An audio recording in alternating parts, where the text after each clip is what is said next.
gempa megatrust ini tidak mungkin tidak sepengetahuan dengan gaibnya Ratu Pantai Selatan, dan tidak mungkin pula akan tidak ada yang diberitahu. Ini kira-kira terjadi kaitan Nuh dengan para nabi terdahulunya apa enggak? Mengkaitkan enggak Kanjeng Nabi Nuh? Salam mulia, Mbah. Salam mulia.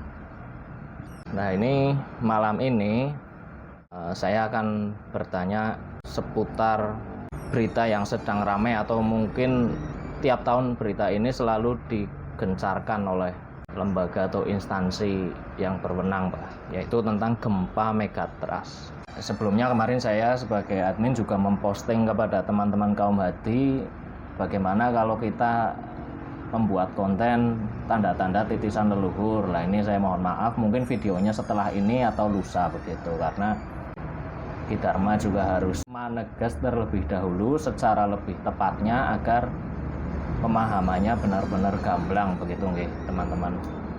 Terkait konten ini, saya meyakini nih, Mbah, bahwa di Jawa ini kan setiap tempat itu ada penunggunya, tanda kutip, atau ada, lebih gamblangnya itu ada makhluk gaibnya. Bahkan panjenengan juga pernah cerita sebidang tanah atau sepetak tanah pun itu ada gaibnya, atau yang disebut indang atau danyang dan sebagainya. Nah, terkait gempa megatrust ini, Mbah, apakah di Laut Selatan itu jika terjadi gempa megatrust nantinya juga harus sepengetahuan atau bahkan mungkin seizin penunggu Laut Selatan begitu, Mbah? Menurut panjenengan wedarannya seperti apa? Monggo, matur nuwun. Tapi uluk salam mulya atubadya Wisnuka Nusantara. Om wilahing jati nuhune ajat-ajate leluhur Nusantara, tapi uluk salam mulia. Mudah-mudahan saya tidak terkategori manusia yang melampaui batas karena menceritakan hal-hal yang belum terjadi ya. Namun ada pantutnya, ada kewesnya, ada pantasnya lah caranya. Saya dengan niat semurni saya memberitahukan bagi yang ingin tahu. Ya, memberitahukan, kalau dengan yang tidak ingin tahu kan ya repot ya. Bagi yang ingin tahu, dan saya tidak akan melebihi dan tidak akan mengurangi apa yang saya sampaikan, bahwasanya adalah sebuah ketepatan manakala yang hidup manusia itu percaya adanya yang gaib. Lalu setelah percaya, apakah cukup percaya dilampaui dengan melenggang kangkung begitu saja? Nah, setelah kita percaya tentunya kan ada sinergitas, selalu ada perhatian dalam arti terkoneksi begitu loh. Terkoneksi lah, ini terkoneksi, ini yang penting. Terkoneksi antara makhluk yang gaib dan makhluk yang nyata. Jadi kalau bercerita gaib itu memang ya saya mengatakan ya, hanya ranah tertentu, kaum tertentu yang sungguh-sungguh bisa terhubung dengan bil gaib. Lalu pernah saya ada ditanya itu, lah kalau yang itu sih katanya nangkep ini dan sebagainya. Saya menjawab belum tentu, kan seperti itu.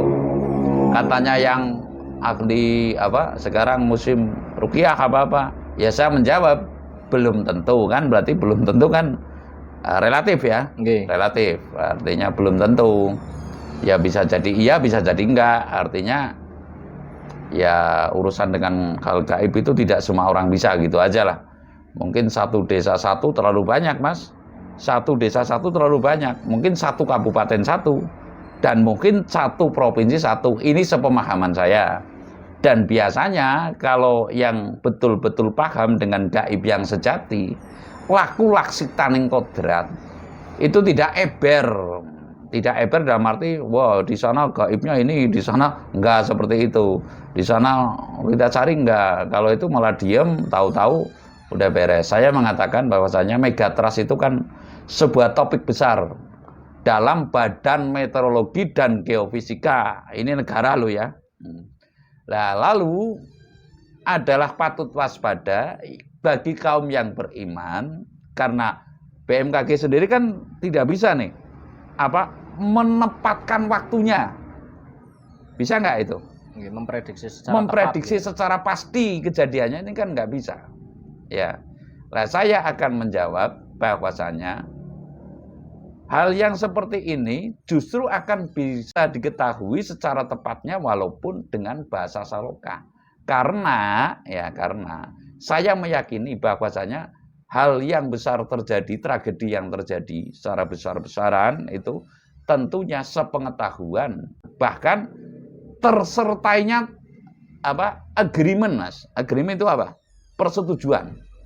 Tanda tangan lah dari para gaib. Nah, karena ini megatrust kan berada di Samudra India, Mbak ya. Okay. Ya, Samudra India kan otomatis gaibnya Ratu Pantai Selatan itu sepengetahuan dengan itu. Dan lalu siapa lagi? Mungkin yang pokok banget adalah kaki Semar atau kaki Sabdo Palon. Dan siapa lagi? Mungkin adalah para raja leluhur, arwah para raja, kerajaan besar dan kerajaan pokok. Nggak besar tapi pokok. Yang saya katakan nggak besar tapi pokok, seperti Galuh Pakuan yang menjadi Pajajaran, ya kan? Lalu Mataram Sanjaya yang lalu menjadi Kahuripan. Ini kan Kahuripan empunya saja kan Empu Baradan ya. Itu kan empu yang lenewih, yang winasis gitu loh. Tentu diantaranya leluhur pokok yang demikian, leluhur tertentu. Jadi saya mengatakan bahwasanya megatrust itu mesti sepengetahuan dan terjadi agreement, ya, agreement antara Tabel Salam Mulia, Kanjeng Ibu Ratu Kidul, ya, beserta andanya, yaitu mungkin Nyai Roro Kidul, ya, dan Nyai Blorong mungkin. Dan lalu kaki Sabdo Palon, dan lalu para leluhur, arwah leluhur Nusantara yang tertentu, seperti leluhur terutama ya Majapahit, itu yang negara besar ya, lalu sebagian Mataram terdahulu, Kahuripan, lalu Sriwijaya, lalu Galuh Pakuan, itu loh, Galuh Pakuan. Artinya saya mengatakan bahwasanya hal pokok inilah, kalau diceritakan ke sana kan jauh dan rumit sekali, Mas. Galuh Pakuan berasal dari mana? Mengapa dikatakan Galuh Pakuan? Mengapa ya Pajajaran ini tidak bisa tertundukkan oleh Majapahit walaupun negara kecil gitu loh. Ini kan sebuah topik ya, sebuah yang perlu pembahasan khusus artinya. Lah saya mengatakan intinya bahwasanya megatrust itu mesti sepengetahuan, seizin lah, tanda tangan itu, seizin. Sebab kita mesti bisa membedakan nih antara kuasa dan maha kuasa. Ini yang pokok. Yang maha kuasa itu adalah Sang Maha Pencipta, ya, dari seluruh makhluk yang gaib dan yang nyata, ya. Lalu yang kuasa ini kan sebatas kekuasaan gaib, kekuasaan negara ini loh. Sekarang negara Indonesia yang kuasa siapa? Bapak Jokowi gitu kan, ya kan?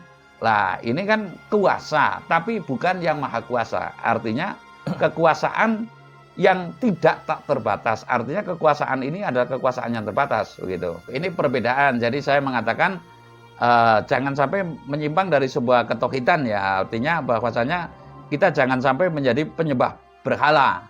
Artinya kita mesti tahu, setidaknya tahu antara kuasa dan maha kuasa begitu loh. Jadi ini kekuasaan Pantai Selatannya sebatas Pantai Selatan, teritorialnya ya Pantai Selatan, Samudra Hindia itu gitu loh maksudnya. Nah ini kan berarti kekuasaan yang terbatas, bukan kekuasaan yang ya tak terbatas. Artinya kekuasaan tidak tak terbatas kan berarti terbatas kalau istilah Undang-Undang 45 apa itu ya. Okay. Nah, ya. Jadi saya mengatakan bahwa ini sepengetahuan dengan para penguasa Pantai Selatan, lalu kaki Semar atau Sabdo Palon, lalu beberapa arwah leluhur tertentu yang mensetujui. Lalu ini sepengetahuan ya. Sepengetahuan, lalu saya mengatakan tentunya ada yang diberitahu, ya. Setelah sepengetahuan, tentunya ada yang diberitahu, walaupun ya dengan bahasa saloka. Artinya tidak mungkin akan terang-terangan pada hari ini. Kita perlu mentafsir, maksudnya loh. Seperti dulu kan, ini kalau bahasa saloka diantaranya ngemben arepana betik mangan manggar gitu loh. Ngemben arepana gambar bisa ngomong. Lah sekarang kan gambar bisa ngomong nih. Gitu loh. Artinya zaman internet gitu loh kan.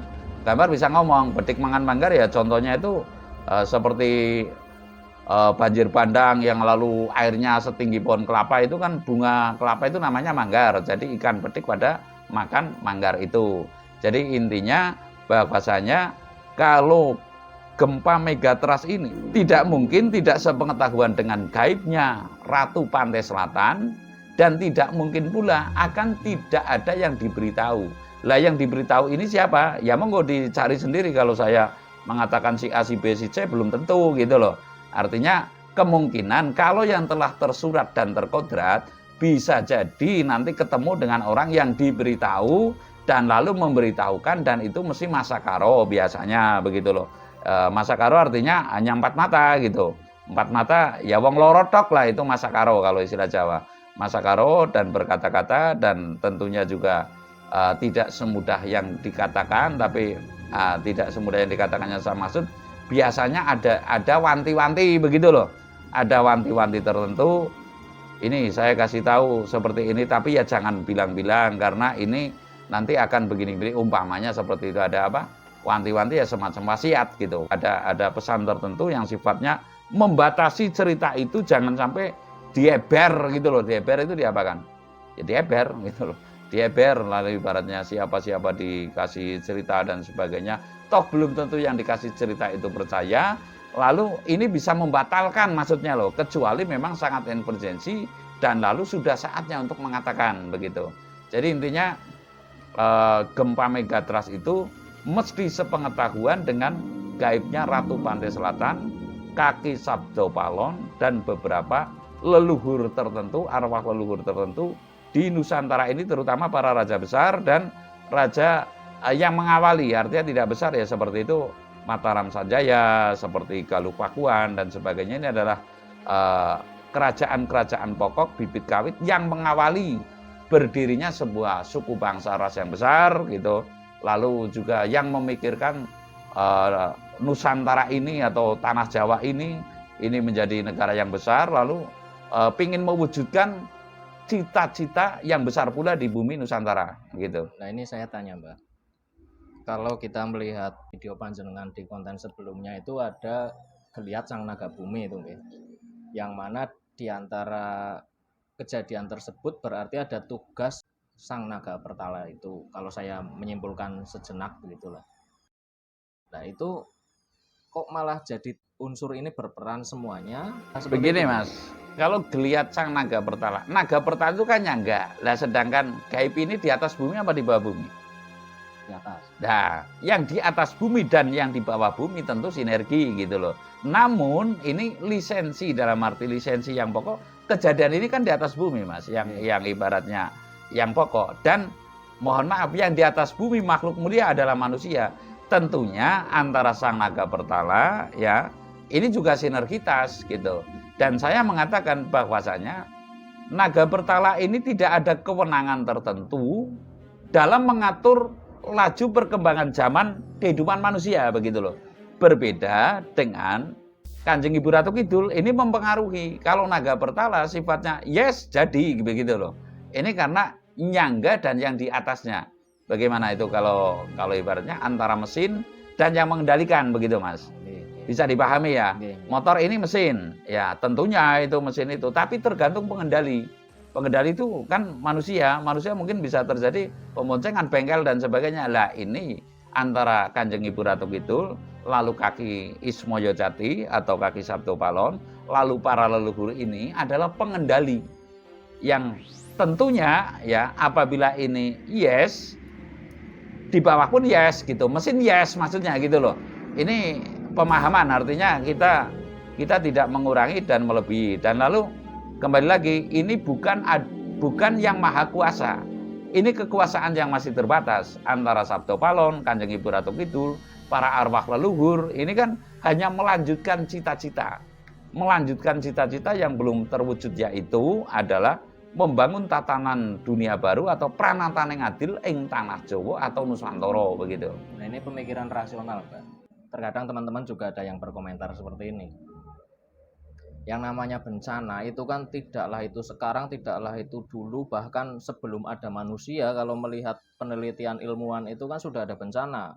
Bahkan ada teori Big Bang, ada teori zaman es dan lain-lain, kan sudah ada bencana. Kok dikait-kaitkan dengan manusia zaman sekarang, dikaitkan dengan leluhur dan sebagainya, Mbak? Begini Mas, ketika zaman Nuh, bencana yang dahsyat kalau menurut saya ini adalah amnesti Allah tahap pertama ya, Nuh.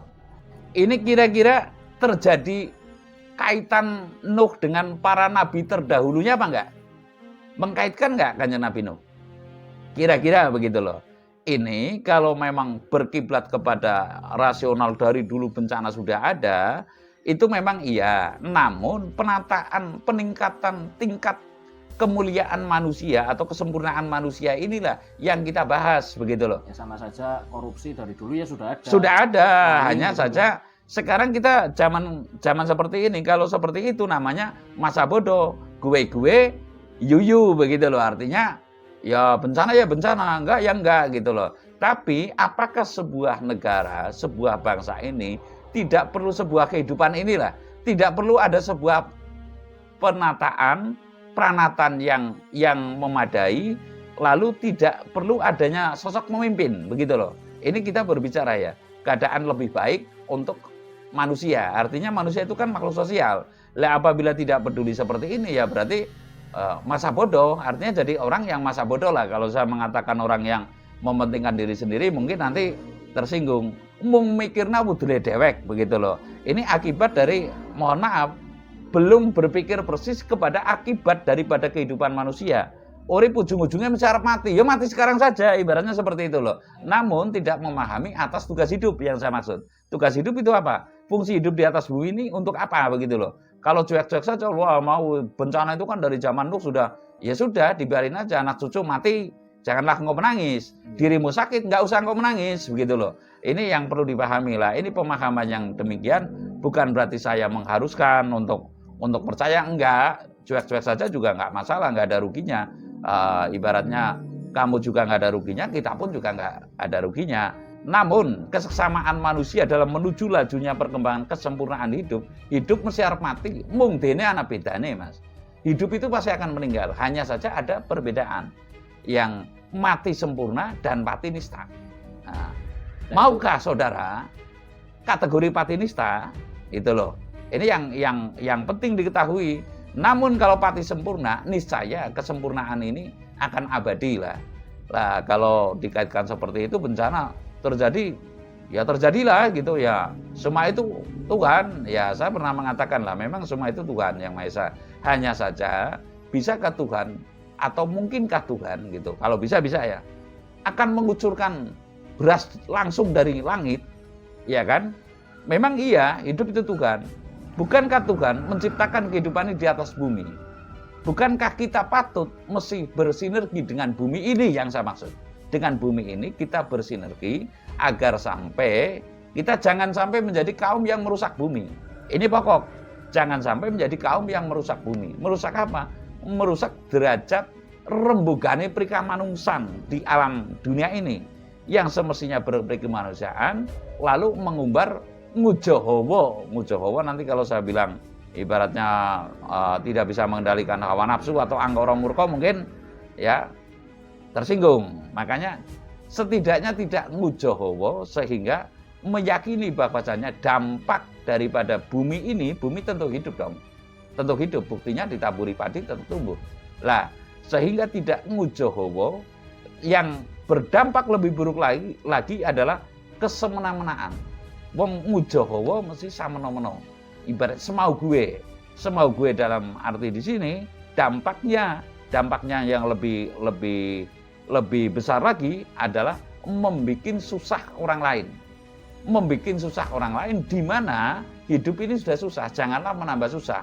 Nanti dampak buruknya akan menimpa pada dirinya, pasti akan menimpa pada dirinya. Loh sekarang saja Mas, ya nanti saya akan bedah itu hukum batin. Hukum batin adalah bumi mawaciri yang tidak dibantah dengan kata-kata. Mengapa kalau dulu ya mohon maaf menjadi anak, punya anak menjadi biduan itu malu. Tapi sekarang bangga kan? Bangga kan? Bangga malah sekarang anak kecil aja main seperti itu. Lah iya kan? Bangga karena apa?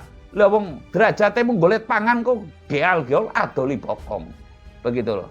Ini yang pokok sekali artinya kita mesti bumi mawaciri mesti kita ketahui, nantilah akan saya bedah surasa yang sejati.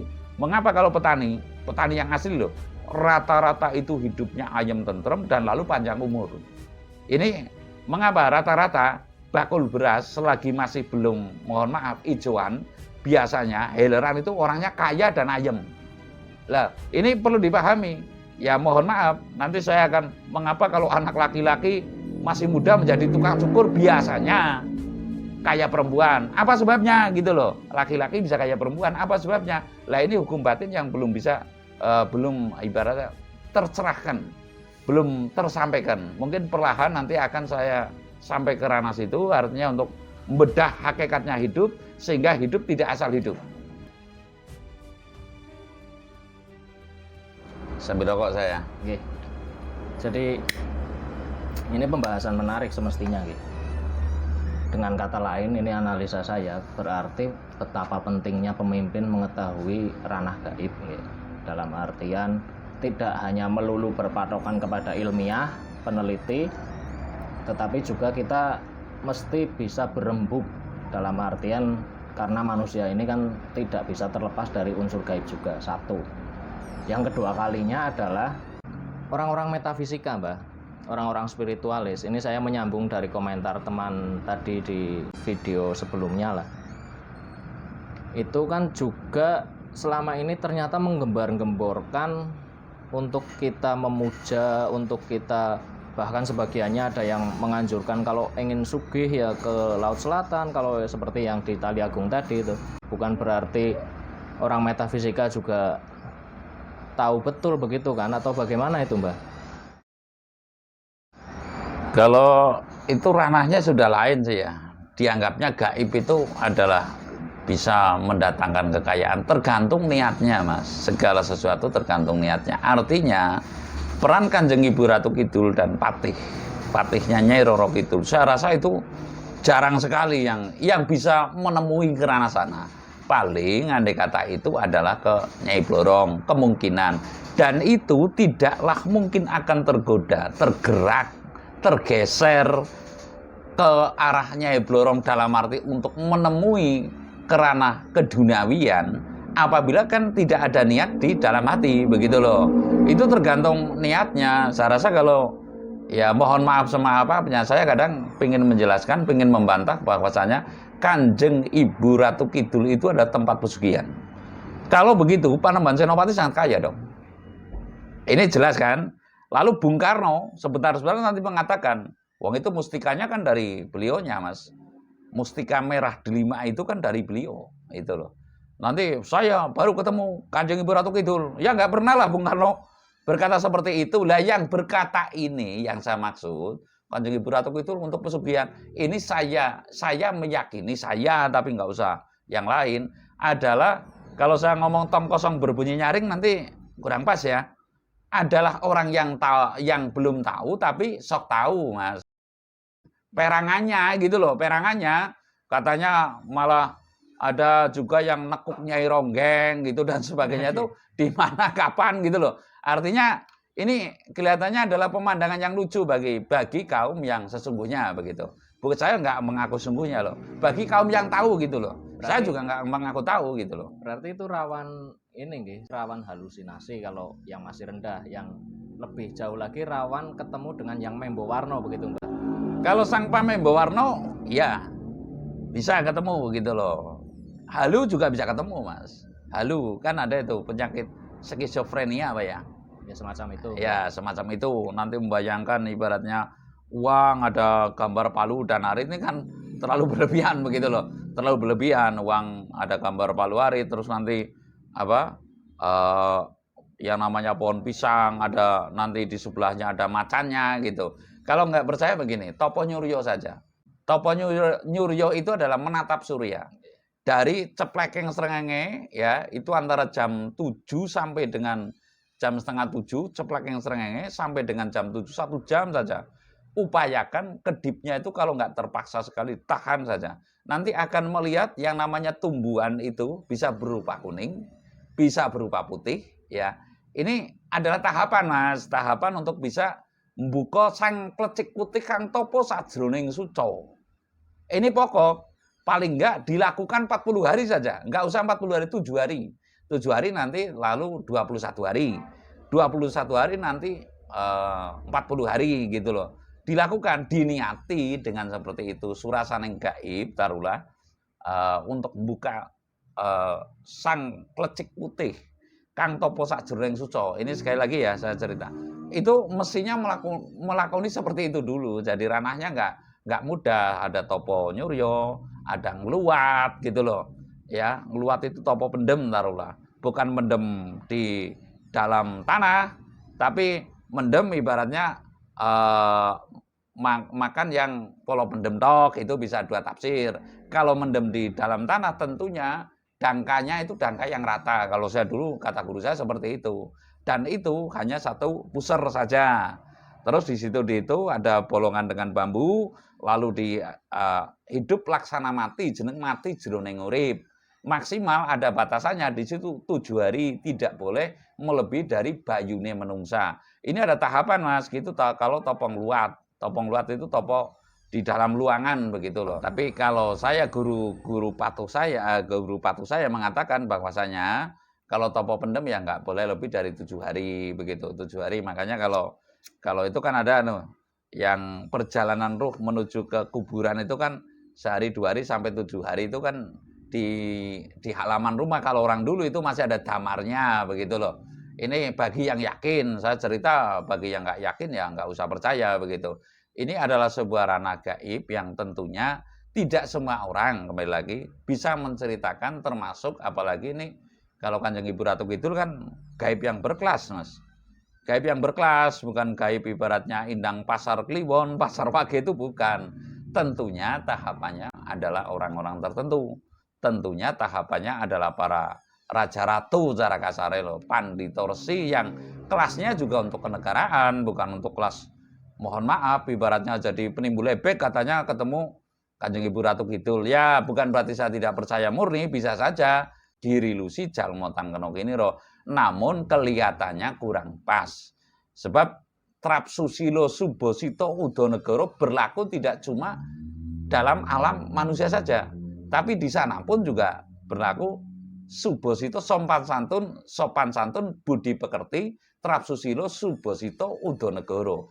Dan di sana pun juga ada yang jaga gitu loh. Kalau tahu-tahu ibaratnya kita kelas rakyat jelata mau ke Pak Bupati, ibaratnya Satpol PP-nya tanyanya seperti apa. Dan lalu ketika saya seruduk babi, mungkin camat Secilacap, lurah Secilacap mengecam saya semua, ibaratnya seperti itu loh. Ini ada tahapan yang saya maksud. Jadi saya mengatakan bahwasanya ini mesti seizin dengan kaki Sabdo Palon, dengan Kanjeng Ibu Ratu Kidul dan para ruh leluhur, para raja ratu Nusantara yang tertentu saja gitu ya. Ya kemungkinan antara kalau 2 3 yang kurang lebih tidak mungkin lebih dari maksimal sekali 17. Namun yang dikasih veto tetap 1. Artinya veto pemberitahuan. Ini adalah sepengetahuan dan akan diberitahukan. Ya, sekali lagi saya mengatakan sepengetahuan dan akan diberitahukan kepada orang tertentu yang nantinya tentu akan diberitahu. Gitu. Siapa? Ya kembali lagi, ya monggo mungkin nanti akan yang diberitahu itu akan memberitahu kepada orang tertentu dan biasanya diberitahukanlah seperlunya begitu. Tentu ada amanat tertentu gitu. Dengan kata lain itu tidak bisa sewaktu-waktu kan ada ini orang-orang yang ya ini saya kadang menjumpai. Ada yang konon Ibu Ratu datang setiap sore, apa setiap malam, bahkan sudah seperti saudara sendiri begitu itu. Ya kita mengiyakan saja lah, daripada nggak mengiyakan nanti kan sananya makruh begitu. Kita mengiyakan saja, namun kita patut waspada begitu. Saya kalau mengatakan nggak usah percaya gitu, kan nggak sopan saya kan. Kita percaya saja, tapi kita santai saja, kita waspada. Jangan-jangan sebab yang saya tahu bahasa gaib dari alam gaib itu tidak seperti bahasa di alam seperti ini, Mas. Contoh ini. Contoh bahasa gaib yang saya terima, umpama gitu loh. Barang gawe mulang geni, bayangkan itu. Barang gawe mulang geni. Itu kan bahasa yang perlu diolah, itu artinya. Barang gawe mulang geni siapa ya? Barang gawe kok mulang geni. Kalau barang gawe sering nggak dipakai oleh masyarakat Banyumas? Hajatan ya. Hajatan, itu rumahnya Pak Karto sedang barang gawe gitu. Ketika mulang, sering nggak digunakan? Pak Guru sedang lagi mulang lagi mengajar gitu. Lah geni, jangan dekat-dekat geni gitu loh. Aja perak-perak geni gitu loh. Lah tapi ketika disambung barang gawe mulang geni, ini kan tentu bahasa yang berbeda begitu loh. Jadi itu bahasa gaib dengan bahasa ranah yang manusia pergaulan di bumi seperti ini, saya rasa berbeda, Mas. Berbeda lah. Contoh, saya dalam bikin konten alang-alang mulu geni gitu loh. Ini kan bahasa yang jarang terdengar. Dan saya nggak mengambil dari maaf kata, jangka atau tulisan itu enggak. Barang gawe mulang geni, terus alang-alang bulu geni, terus bumi bulu geni. Lah ini kan diantaranya seperti itu loh. Ini bahasa yang bukan berarti saya yang bisa, itu enggak, sama sekali enggak. Ini diantara yang saya terima dan saya tidak mengurangi, tidak melebihi. Itu bahasa dari sana yang saya jarwake untuk apa? Demi kewaspadaan kita bersama begitu. Artinya saya tidak melebihi, mengurangi.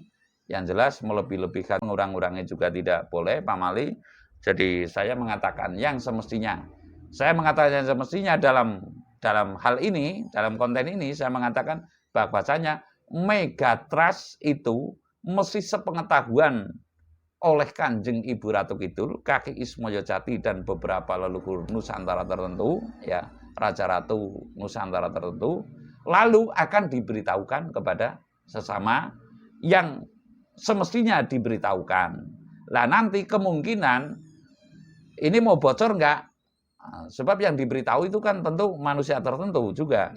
Lah mau bocor apa enggak? Lah ini mestinya nanti walaupun bahasa seloka akan disampaikan itu loh. Bukan berarti saya loh ya. Sekali lagi saya enggak mengaku-aku. Kalau memang saya yang dikasih tahu, tentunya saya juga akan memberitahu tapi sesuai dengan wasiat dari sana. Artinya apa? Pesan tertentu. Jadi intinya gempa Megatrust itu adalah sepengetahuan Kanjeng Ibu Ratu Kidul, Kaki Sabdo Palon dan para leluhur arwah para roh leluhur Raja Ratu Nusantara yang tertentu saja. Saya rasa demikian. Terima kasih.